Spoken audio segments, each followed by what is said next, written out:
ನಮಸ್ಕಾರ. ನಾವು ಈ ಹಿಂದೆ ಒಮ್ಮೆ ಶ್ರೀರಾಮನ ಬಗೆಗೆ ಜನನೀ ಜನ್ಮಭೂಮಿಷ್ಯ ಅಂತ ಅವನು ಹೇಳಿರುವ ವಾಕ್ಯದ ಬಗೆಗೆ ಚರ್ಚೆ ಮಾಡಿದ್ದೀವಿ. ಇವತ್ತು ನಮ್ಮ ಪಕ್ಕದಲ್ಲಿ ಶ್ರೀರಾಮಚಂದ್ರನೇ ಪ್ರತ್ಯಕ್ಷವಾಗಿರೋದ್ರಿಂದ ಇಂದಿಗೂ ಕೂಡ ಅವನ ಬಗ್ಗೆ ಕೆಲವು ವಿಚಾರಗಳನ್ನು ಮಾತಾಡಿ ನಮ್ಮ ನಾಲಿಗೆಯನ್ನು ಸಾರ್ಥಕ ಮಾಡಿಕೊಳ್ಳೋಣ ಅನ್ನೋ ಒಂದು ಚಿಂತನೆ ಮೂಡ್ತಾ ಇದೆ. ಹಾಗಾಗಿ ಶ್ರೀರಾಮಚಂದ್ರನ ವಿಗ್ರಹವನ್ನು ನಾವು ನೋಡ್ತಾ ಇದ್ದೀವಿ. ಇದು ರಾಮಚಂದ್ರನ ಒಂದು ಪ್ರತಿರೂಪ, ಮೂರ್ತಿ. ನಾವು ಆರಾಧನೆ ಮಾಡುವಾಗ ಇಂತಹ ಮೂರ್ತಿಗಳಿಗೆ ಪೂಜೆ ಮಾಡುವ ವಿಚಾರವನ್ನು ಈ ಹಿಂದೆನೇ ನಾವು ಒಂದಷ್ಟು ವಿಚಾರವನ್ನು ಚರ್ಚೆ ಮಾಡಿದ್ದೀವಿ. ಪೂಜೆ ಮಾಡಬೇಕಾದ್ದು ಮೂರ್ತಿಗೋ ಅಂದರೆ ಸ್ವರೂಪದ ಮೂರ್ತಿಗೋ ಶಿಲ್ಪಕ್ಕೋ ಅಥವಾ ಅರೂಪನಾದ ನಿರ್ಗುಣನಾದ ಪರಬ್ರಹ್ಮನಿಗೆ ನಿರಾಕಾರನಿಗೋ ಅನ್ನೋ ಪ್ರಶ್ನೆ ಬಗ್ಗೆ ಎತ್ತಿ ಅದಕ್ಕೆ ಒಂದು ಸೂಕ್ತವಾದ ಉತ್ತರವನ್ನು ಸಹ ನಾವು ಹುಡುಕೊಂಡಿದ್ದೀವಿ. ಆದರೆ ವಿಗ್ರಹದ ಪೂಜೆಯೇ ಪ್ರಥಮವಾದ ಪ್ರಾರಂಭಿಕ ಪಥ ಅಂತನೋ ನಿರಾಕಾರ ಪೂಜೆ ನಂತರದ ಗುರಿ ಅಂತನೋ ನಾವು ತಿಳ್ಕೊಂಡಿದ್ದೀವಿ. ವಿಗ್ರಹ ಅಂತಂದರೆ ಏನು ಅನ್ನೋ ಬಗ್ಗೆ ಯೋಚನೆ ಮಾಡಿದಾಗ ನಾವು ಧರ್ಮ, ಸತ್ಯ, ಮಾತೃಪ್ರೇಮ, ಭ್ರಾತೃಪ್ರೇಮ ಹೀಗೆ ಅನೇಕ ವಿಚಾರಗಳ ಬಗ್ಗೆ ಮಾತಾಡ್ತಾ ಇರ್ತೀವಿ. ಇವೆಲ್ಲವೂ ಆದರ್ಶಮಯವಾದ ವ್ಯಕ್ತವಾಗದ ಅಂದರೆ ಕಣ್ಣಿಗೆ ಕಾಣಿಸದಂತಹ ಒಂದು ಅಮೂರ್ತವಾದ ಭಾವನೆಗಳು. ಈ ಭಾವನೆಗಳನ್ನು ನಾವು ಆಚರಿಸುವಾಗ ಧರ್ಮ ಅಂತ ಕರಿತೀವಿ. ಹೀಗೆ ನಡಿಬೇಕು ಅನ್ನೋ ಒಂದು ವಿಧವನ್ನು ಹೇಳುತ್ತೆ, ಅದೇ ಧರ್ಮ. ಹಾಗಾಗಿ ಈ ಧರ್ಮಕ್ಕೆ ಪ್ರತೀಕವಾಗಿ ದೇವರಿಗೆ ಅನೇಕ ರೂಪಗಳನ್ನು ನಾವು ಮಾಡ್ಕೊಳ್ತೀವಿ. ವಿಷ್ಣುವಿನ ಅನೇಕ ರೂಪಗಳು, ಶಿವನ ಅನೇಕ ರೂಪಗಳನ್ನು ನಾವು ಕಾಣ್ತೀವಿ. ಆದರೆ ವಿಗ್ರಹ ಅನ್ನೋ ಪದಕ್ಕೆ ಸೂಕ್ತವಾಗಿರ್ತಕ್ಕಂಥ ಒಂದು ಹೆಸರನ್ನು ಶ್ರೀರಾಮಚಂದ್ರನಿಗೆ ಕೊಟ್ಟಿದ್ದಾರೆ ನಮ್ಮ ಹಿರಿಯರು. ಅದರಲ್ಲಿ ರಾಮೋ ವಿಗ್ರಹವಾನ್ ಧರ್ಮ ಅಂತ ಹೇಳ್ತಾರೆ. ಅಂದರೆ ಧರ್ಮ ಅನ್ನೋದು ಏನು ಅನ್ನೋ ಒಂದು ಅಮೂರ್ತವಾದ ಪರಿಕಲ್ಪನೆಗೆ ಒಂದು ಮೂರ್ತ ರೂಪವನ್ನೇನಾದರೂ ಕೊಟ್ಟು ಶಿಲ್ಪವನ್ನು ತಯಾರು ಮಾಡಿದ್ರೆ ಅದು ರಾಮನ ರೂಪದಲ್ಲಿ ನಮಗೆ ಕಂಡುಬರುತ್ತೆ ಅಂತ. ಅಂದರೆ ಆದರ್ಶಮಯವಾದ ಬದುಕಿನ ಮೂಲಕ ಧರ್ಮವೇ ಸಾಕಾರ ರೂಪ ತಾಳುವಂತೆ ತನ್ನ ಬದುಕನ್ನು ನಡೆಸಿದ್ದಾನೆ ಶ್ರೀರಾಮಚಂದ್ರ ಅನ್ನೋದೇ ಈ ಒಂದು ರಾಮೋ ವಿಗ್ರಹವಾನ್ ಧರ್ಮ ಅನ್ನೋ ಒಂದು ಮಾತಿನ ಅರ್ಥ.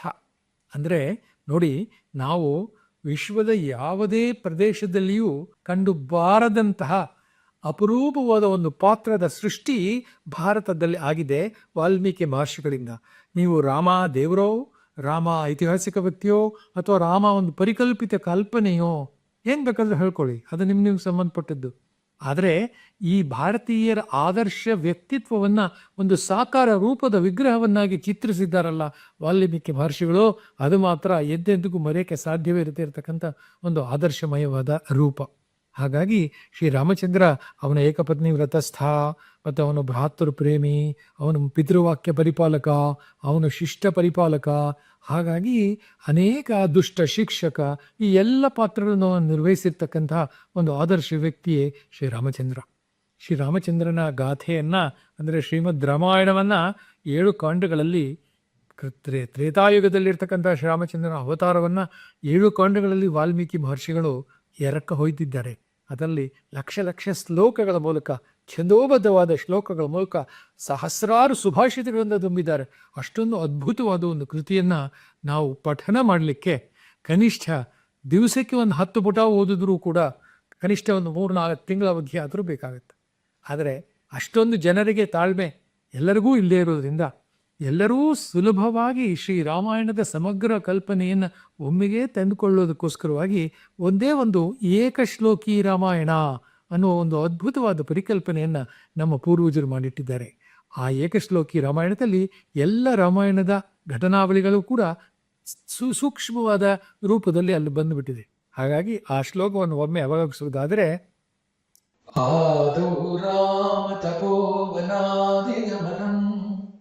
ಹತ್ವಾ ಮೃಗಂ ಕಾಂಚನಂ ವೈದೇಹಿ ಹರಣಂ ಜಟಾಯುಮರಣಂ ಸುಗ್ರೀವ ಸಂಭಾಷಣಂ ವಾಲಿ ನಿಗ್ರಹಣಂ ಸಮುದ್ರತರಣಂ ಲಂಕಾಪುರಿ ದಾಹನಂ ಪಶ್ಚಾತ್ ರಾವಣ ಕುಂಭಕರ್ಣ ಹನನಂ ಏತದ್ಧಿ ರಾಮಾಯಣಂ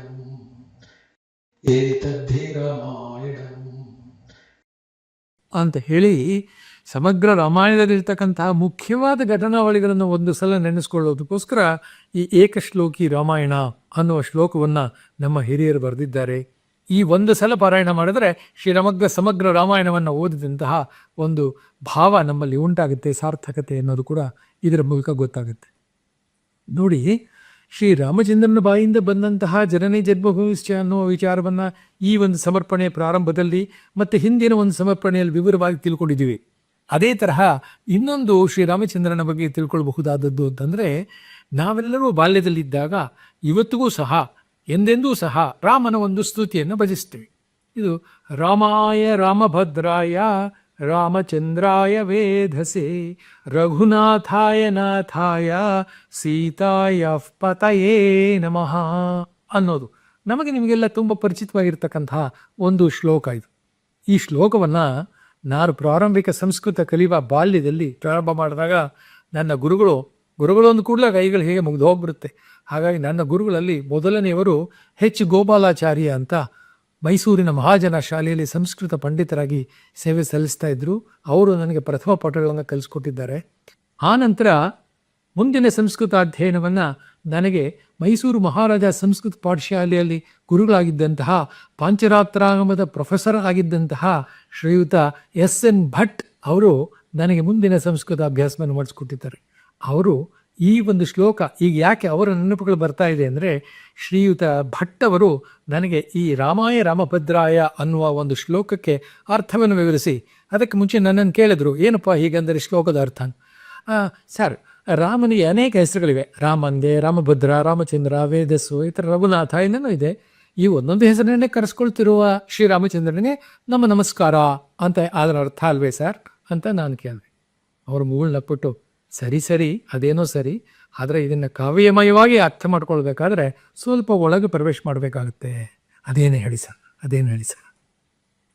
ರಾಮಾಯ ರಾಮಭದ್ರಾಯ ರಾಮಚಂದ್ರಾಯ ವೇದಸೆ ರಘುನಾಥಾಯ ನಾಥಾಯ ಸೀತಾಯ ಪತೇ ನಮಃ. ಕೊನೆಯಲ್ಲಿ ನಮಃ ಅಂತ ಒಂದು ಪದ ಇದೆಯಲ್ಲ, ಆ ನಮಃವನ್ನು ಪ್ರತಿಯೊಂದು ಪದಕ್ಕೂ ಸೇರಿಸ್ಕೊಳ್ತಾ ಹೋಗಬೇಕು. ಹಾಗೆ ಮಾಡುವಾಗ ರಾಮಾಯ ನಮಃ ಅಂದರೆ ನಮಗೆಲ್ಲ ಗೊತ್ತಿರ್ತಕ್ಕಂಥ ಪರಿಚಿತನಾಗಿರ್ತಕ್ಕಂಥ ಶ್ರೀರಾಮಚಂದ್ರನಿಗೆ ನನ್ನ ನಮಸ್ಕಾರ ಅನ್ನೋದು ಮೊದಲ ವಾಕ್ಯ. ರಾಮಭದ್ರಾಯ, ರಾಮಭದ್ರನಿಗೆ ನನ್ನ ನಮಸ್ಕಾರ. ರಾಮಭದ್ರನು ರಾಮನೇ ಅಲ್ವೇ?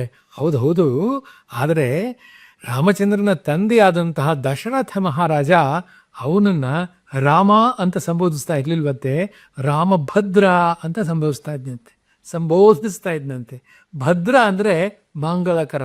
ಭದ್ರಂ ಕರ್ಣೇ ಶೃಣಯಾಮ ದೇವಾಹ ಅಂತ ಹೇಳ್ತೀವಲ್ಲ ಉಪನಿಷತ್ ಮಂತ್ರ, ಹಾಗೆ ಭದ್ರ ಅಂದರೆ ವೀರಭದ್ರ, ಇದು ಮಂಗಳಕರವಾದದ್ದು ಭದ್ರ ಅಂದರೆ.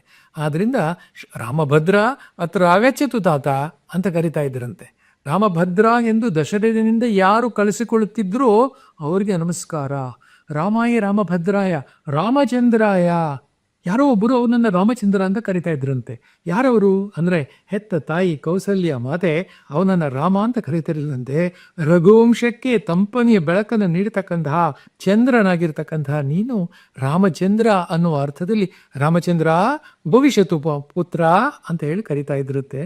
ಹಾಗೆ ಕೌಸಲ್ಯಾದೇವಿಯಿಂದ ಯಾರು ರಾಮಚಂದ್ರ ಅಂತ ಕರೆಸ್ಕೊಳ್ತಿದ್ನೋ ಆ ಶ್ರೀರಾಮ ನಮಸ್ಕಾರ. ರಾಮಾಯ ರಾಮಭದ್ರಾಯ ರಾಮಚಂದ್ರಾಯ ವೇಧಸೇದ್. ವೇದಸ್ ಅಂದರೆ ಬ್ರಹ್ಮ ಅಂತ. ಈ ಬ್ರಹ್ಮನ ಸ್ವರೂಪವೇ ನೀನಾಗಿದ್ದೀಯೇ ಅಂತ ಹೇಳಿ ಅವನ ಗುರುಗಳಾದ ವಶಿಷ್ಠರು ಅವನಿಗೆ ವೇದಸ್ ಭವಿಷ್ಯತ್ತು ರಾಜ ಅಂತ ಹೇಳ್ತಾ ಇದ್ರಂತೆ. ಹಾಗಾಗಿ ವೇದಸ್ ಅನ್ನುವ ಹೆಸರಿನಲ್ಲಿ ಸಂಬೋಧನೆ ಮಾಡ್ತಾ ಇದ್ದಿದ್ದು ವಸಿಷ್ಠ ಮಹರ್ಷಿಗಳು.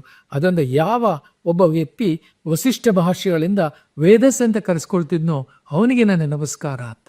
ಹಾಗಾಗಿ ರಾಮಾಯ ರಾಮಭದ್ರಾಯ ರಾಮಚಂದ್ರಾಯ ವೇದಸೆ ರಘುನಾಥಾಯ ಅಂದರೆ ರಘುವಂಶದಲ್ಲಿ ರಾಮ ಇದ್ದಿದ್ದು. ರಘುವಂಶ ದಿಲೀಪನಿಂದ ಪ್ರಾರಂಭವಾಗುತ್ತೆ. ಆದರೂ ಸಹ ರಘುವಂಶದ ಎಲ್ಲ ದೊರೆಗಳು ಸಹ ರಾಮಚಂದ್ರನ ನಂತರದವರೆಲ್ಲರೂ ಸಹ ರಾಮನನ್ನೇ ರಘುವಂಶದ ಒಡೆಯ ರಘುನಾಥ ಅಂತ ಕರಿತಾ ಇದ್ರು. ಹಾಗಾಗಿ ಎಲ್ಲ ದೊರೆಗಳಿಂದಲೂ ರಘುವಂಶದ ನಾಥ ಒಡೆಯ ಅಂತ ಕರೆಸ್ಕೊಳ್ತಿದ್ದಂತಹ ಶ್ರೀರಾಮನ ನಮಸ್ಕಾರ. ರಘುನಾಥಾಯ ನಾಥಾಯ, ಇದೇನಿದು ನಾಥ ಅಂತ ಕರಿತಾ ಇದ್ದು ಒಂದು ಹೆಸರು, ಯಾರು ಕರಿತಿರಬಹುದು ಹೇಳಿ ನೋಡೋಣ ಅಂತ ನನ್ನನ್ನು ಪ್ರಶ್ನೆ ಮಾಡೋದು. ನಾಥ ಎಲ್ಲ ಪ್ರಜೆಗಳು ಸರ್, ಎಲ್ಲ ಅಲ್ಲ. ನಾಥ ಅಂತ ಕರಿಬೇಕಾದ್ರೆ ಪಟ್ಟದರಸಿ ಅವನ ಗೆದ್ದಿದ್ದಂತಹ ಸೀತಾಮಾತೆ ಅವನನ್ನು ಸಂಬೋಧಿಸುವಾಗ ನಾಥ ಸ್ವೀಕರೋತು ಅಂತ ಕೊಡ್ತಾ ಇರಲತ್ತೆ. ಹಾಗೆ ನಾಥ ಎಂದು ಸೀತಾದೇವಿಯಿಂದ ಯಾರು ಸಂಬೋಧಿಸಲ್ಪಡುತ್ತಿದ್ನೋ ಅಂತಹ ರಾಮಚಂದ್ರನಿಗೆ ನಮಸ್ಕಾರ. ಕೊನೆಯಲ್ಲಿ ಸೀತಾಯ ಪತಯೇ ನಮಃ ಅಂತ, ಸೀತೆಯ ಗಂಡನಿಗೆ ನಮಸ್ಕಾರ ಅಂತ. ಇದು ಯಾರು ಹೇಳ್ತಿದ್ರು? ಸೀತೆಯ ಗಂಡನಿಗೆ ಗೊತ್ತಾಗಲಿಲ್ಲ. ಯಾರಿಗೆ ಮೊದಲು ಸೀತೆಯ ಪರಿಚಯ ಇತ್ತೋ ಇವರು ನಮ್ಮ ಗೋಪಾಲ್ ಇದ್ದಾರಲ್ಲ ಅವರ ಹೆಂಡತಿ ಅನ್ನುವಾಗ ಗೋಪಾಲ್ ಪರಿಚಯ ನಮಗಿದೆ, ಅವರ ಹೆಂಡತಿ ಪರಿಚಯ ಆಮೇಲೆ ಆಗ್ತಾ ಇದೆ. ಹಾಗಾಗಿ ಸೀತಾಯ ಪತಯೇ ನಮಃ ಅನ್ಬೇಕಾದ್ರೆ ಸೀತೆಯನ್ನು ಪರಿಚಿತವಾಗಿದ್ದಂತಹ ಒಂದು ಜನಗಳು ಸೀತೆಯ ಗಂಡ ಕಣೆ ಅಂತ ಪರಿಚಯ ಮಾಡಿಕೊಡ್ತಾ ಇದ್ರಂತೆ. ಹಾಗಾಗಿ ಮಿಥಿಲಾಪುರ ನಿವಾಸಿಗಳು ಸೀತೆ ಹುಟ್ಟಿದಂಥ ಊರಿನ ಜನಗಳಿಗೆ ಮೊದಲು ಸೀತೆಯ ಪರಿಚಯ, ಆನಂತರ ಅವ್ರು ಸೀತೆಯ ಗಂಡ ಕಣೆ ಶ್ರೀರಾಮ ಅಂತ ಹೇಳಿ ಆಮೇಲೆ ಪರಿಚಯ. ಹಾಗಾಗಿ ಯಾವ ಮಿಥಿಲಾಪುರ ನಿವಾಸಿಗಳಿಂದ ಸೀತೆಯ ಗಂಡ ಎಂದು ಗುರುತಿಸಲ್ಪಡುತ್ತಿದ್ದಂತಹ ಶ್ರೀರಾಮಚಂದ್ರನಿಗೆ ನಮಸ್ಕಾರ. ಎಷ್ಟು ಅದ್ಭುತವಾದ ಒಂದು ಪರಿಕಲ್ಪನೆ ಈ ಒಂದು ಶ್ಲೋಕದಲ್ಲಿ ಅಡಗಿದೆ ನೋಡಿ. ಇದು ಮೇಲಿನಿಂದ ನೋಡಿದ್ರೆ ಶೋಧನೆ ಮಾಡಿ ಈ ಶ್ಲೋಕವನ್ನು ನಾವು ಹೊರಗೆ ತೆಗೆದಾಗ ಶೋಧನೆ ಮಾಡಿ ಅದ್ಭುತವಾದ ಶ್ಲೋಕ. ಆದರೆ ಇದರ ಒಳಪ್ರವೇಶ ಮಾಡಿ ಸಂಶೋಧನೆ ಮಾಡಿದಾಗ ಈ ನನ್ನ ಗುರುಗಳು ಶ್ವೇತ ಭಟ್ರು ವಿವರಿಸಿದಂತಹ ಈ ಅದ್ಭುತವಾದ ಅರ್ಥವೆಲ್ಲ ಇದರೊಳಗೆ ಅಡಗಿದೆ ಅನ್ನೋದು ನಾವು ಇನ್ನೊಬ್ಬ ಗುರುಗಳಿಂದ ವಿವರಿಸಲ್ಪಟ್ಟಾಗ ಮಾತ್ರ ನಮಗೆ ತಿಳಿಯುತ್ತೆ. ಹಾಗಾಗಿ ನಾವು ಈಗ ಅದನ್ನು ನಿಮ್ಮ ಜೊತೆ ಹಂಚ್ಕೊಳ್ತಾ ಇದ್ದು ನೀವೆಲ್ಲರೂ ಮುಂದೆ ನಮ್ಮ ಪರಂಪರೆಯನ್ನು ಇನ್ನೊಬ್ಬರ ಜೊತೆ ಹಂಚ್ಕೊಳ್ಳಿಕ್ಕೋಸ್ಕರ ಇದೊಂದು ಬಹಳ ಅಪೂರ್ವವಾದ ಶ್ಲೋಕವಾದ ಕಾರಣ ರಾಮಾಯ ರಾಮಭದ್ರಾಯ ರಾಮಚಂದ್ರಾಯ ವೇಧಸೆ ರಘುನಾಥಾಯ ನಾಥಾಯ ಸೀತಾಯ ಪತಯೇ ನಮಃ ಅಂತ. ಸದ್ಯಕ್ಕೆ ಶ್ರೀರಾಮಚಂದ್ರನ ಈ ಒಂದು ಶ್ಲೋಕದ ಒಳ ಅರ್ಥವನ್ನು ನಾವು ಕಂಡುಕೊಂಡು ಈ ರಾಮಚಂದ್ರನಿಗೆ ಮತ್ತೊಂದು ಸಲ ನಮಸ್ಕಾರ ಮಾಡ್ತಾ ನಿಮ್ಮೆಲ್ಲರಿಗೂ ನಮಸ್ಕಾರವನ್ನು ಮಾಡ್ತಾ ಈ ಒಂದು ಪ್ರವಚನವನ್ನು ಮುಗಿಸೋಣ. ನಮಸ್ಕಾರ.